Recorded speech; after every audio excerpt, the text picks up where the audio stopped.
January 21, 2025. Sa ngayon po, ang unang malakas na bagyo ngayong taon ng 2025 ay nasa karagatan po. Pero malayo naman po ito dito sa atin, nasa Southern Hemisphere po sa may Oceania.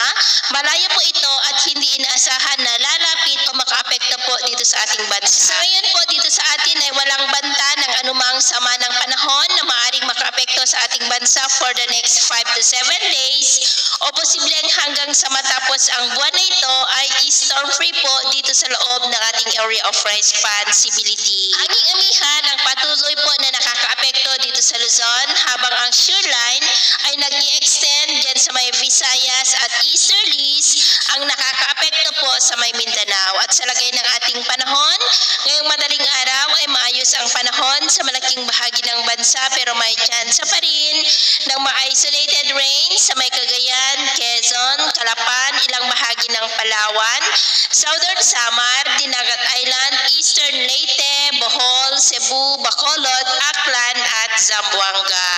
At mamaya po ay sisikat ang araw sa malaking bahagi ng bansa pero may tsansa pa rin ng cloudy skies with isolated rains dito sa may Cagayan, ilang bahagi ng Quezon, Calapan, Southern Palawan, Aklan, Northern Negros, Cebu, Southern Samar at Holosulu.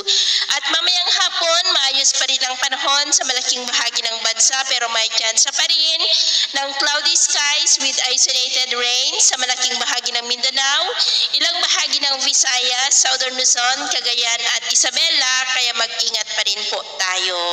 At sa atin naman pong mga baybayin, dahil sa amihan ay maalon po sa mga baybayin ng Ilocos Norte, Cagayan Seaboard, Batanes Seaboard, Babuyan Islands at Isabela Seaboard ng mga alon dyan ay posible po na aabot hanggang sa 1.9 to 2.6 meters height. Kaya hanggat maaari po, iwasan na muna natin ang papalaot dyan sa mga may kulay pula para mas makaiwas sa mga sakunang pangkaragatan.